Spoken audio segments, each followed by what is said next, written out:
How to add community moderators on Reddit.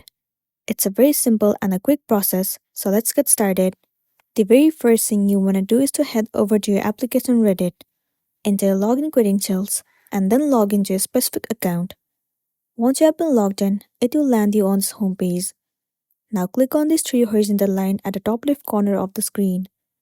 You will be able to see all of the community that you are in. Simply head over to the community that you have created. Once you are in here, you need to move into More Tools. Scroll all the way down, and inside the User Management, you will see the option of Moderators. Move into it.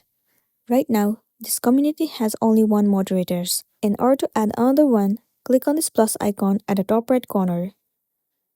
In the username section, enter the username of the person that you want to add as a moderator for the community. Once you have entered the username, tap on Done, and then click on Add. Well, the moderator invitation has been sent to that username.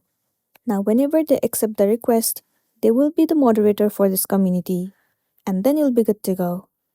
So that's the wrap for this video. Make sure to smash the like button and consider subscribing to our channel. We'll see you in the next one.